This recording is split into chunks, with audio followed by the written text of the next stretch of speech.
Lahir sebagai manusia adalah bentuk kelahiran yang paling sempurna.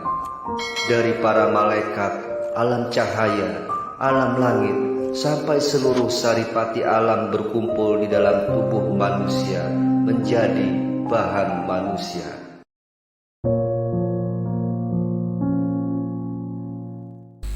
Bismillahirrahmanirrahim. Allahumma sholli ala Sayyidina Muhammad wa ala ali Sayyidina Muhammad. Sepanjang sejarah manusia, tidak ada nama yang kehidupannya diceritakan secara detil seperti kisah Nabi Muhammad sallallahu alaihi wasallam. Beliau adalah sosok manusia sempurna yang kepribadian dan tutur katanya penuh hikmah. Dalam kisah para nabi dan rasul banyak diceritakan kisah keseharian maupun mukjizat Nabi Muhammad sallallahu alaihi wasallam. Ada satu kisah yang menggetarkan hati saat Rasulullah sallallahu alaihi wasallam yang mulia menangis hingga tangisannya itu menggoncang arsy, tempat singgasananya Allah Azza wa Jalla. Dikisahkan ketika itu Rasulullah sallallahu alaihi wasallam sedang tawaf di Ka'bah.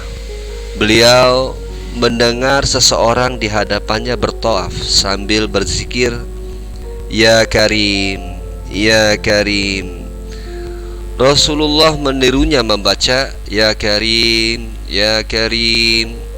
Orang itu lalu berhenti di salah satu sudut Ka'bah dan berzikir lagi, "Ya Karim, Ya Karim." Rasulullah yang berada di belakangnya mengikut zikirnya lagi, "Ya Karim, Ya Karim." Merasa seperti diolok-olokkan, orang itu menoleh ke belakang dan melihat seorang laki-laki yang gagah, lagi tampan, yang belum pernah dikenalinya. Orang itu lalu berkata, "Wahai orang tampan, apakah engkau memang sengaja memperolok-olokkanku karena aku ini adalah orang Badui? Kalau bukan karena ketampananmu dan kegagahanmu, pasti akan aku laporkan kepada kekasihku Muhammad sallallahu alaihi wasallam." Mendengar kata-kata orang Badui itu, Rasulullah tersenyum lalu bertanya, "Tidakkah engkau mengenali nabimu, wahai orang Arab?" "Belum," jawab orang itu. "Jadi bagaimana kau beriman kepadanya?" "Saya percaya dengan mantap atas kenabiannya, sekalipun saya belum pernah melihatnya dan membenarkan sabdanya. Sekalipun saya belum pernah bertemu dengannya," kata orang Badui tersebut. Rasulullah pun berkata kepadanya, "Wahai orang Arab, ketahuilah aku ini nabimu di dunia dan penolongmu nanti di akhirat." Melihat Nabi di hadapannya, dia tercengang seperti tidak percaya. "Tuhan ini Nabi Muhammad?" "Ya," jawab Nabi sallallahu alaihi wasallam. Si Arab Badui pun tunduk mencium kedua kaki Rasulullah sallallahu alaihi wasallam.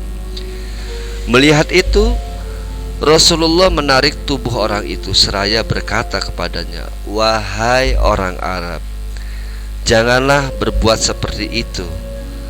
Perbuatan seperti itu balasannya dilakukan oleh hamba sahaya kepada juragannya. Ketahuilah, Allah mengutusku bukan untuk menjadi seorang yang takabur, yang meminta dihormati atau diagungkan, tetapi demi membawa berita gembira bagi orang-orang yang beriman dan membawa berita menakutkan bagi yang mengingkarinya." Ketika itulah malaikat Jibril alaihissalam turun membawa kabar dari langit. Dia berkata, "Ya Muhammad, Tuhan as-Salam mengucapkan salam kepadamu dan berpesan, katakanlah kepada orang Arab itu agar dia tidak terpesona dengan belas kasih Allah. Ketahuilah bahwa Allah akan menghisabnya di hari mahsyar nanti, akan menimbang semua amalannya, baik yang kecil maupun yang besar." Setelah menyampaikan berita itu, Jibril kemudian pergi. Maka orang Arab itu pula berkata, "Demi keagungan serta kemuliaan Tuhan, jika Tuhan akan membuat perhitungan atas amalan hamba, maka hamba pun akan membuat perhitungan dengannya, kata orang Badui tersebut. Apakah yang akan engkau perhitungkan dengan Tuhan? Rasulullah bertanya kepadanya. Jika Tuhan akan memperhitungkan dosa-dosa hamba, maka hamba akan memperhitungkan betapa besar maghfirahnya, jawab orang itu. Jika dia memperhitungkan kemaksiatan hamba, maka hamba akan memperhitungkan betapa luas pengampunannya. Jika dia memperhitungkan kekikiran hamba, maka hamba akan memperhitungkan pula betapa kedermawanannya. Sambungnya lagi. Mendengar orang Arab Badui itu, maka Rasulullah pun menangis mengingat betapa benarnya kata-kata orang Arab Badui itu. Air mata beliau meleleh membasahi janggut. Melihat itu, malaikat Jibril pun turun kembali seraya berkata, "Ya Muhammad, Tuhan As-Salam menyampaikan salam padamu dan berpesan, berhentilah engkau menangis. Sesungguhnya karena tangismu, penjaga ars lupa dengan bacaan tasbih dan tahmidnya sehingga ia bergoncang. Katakan kepada temanmu itu bahwa Allah tidak akan menghisab dirinya, juga tidak akan memperhitungkan kemaksiatannya. Allah sudah mengampuni semua kesalahannya dan ia akan menjadi temanmu nanti di surga." Mendengar kabar itu, orang Badui Arab pun menangis karena tak mampu menahan rasa harunya. Betapa tidak, kabar akan menjadi ahli surga menemani Rasulullah tentu menjadi dambaan dan cita-cita semua orang. Berkat rahmat Allah Azza wa Jalla dan kemuliaan Nabi Muhammad SAW, orang Arab Badui itu menjadi salah satu orang yang beruntung. Semoga kisah ini bisa menambah kecintaan kita kepada Allah dan Rasul-Nya. Sallallahu ala Muhammad.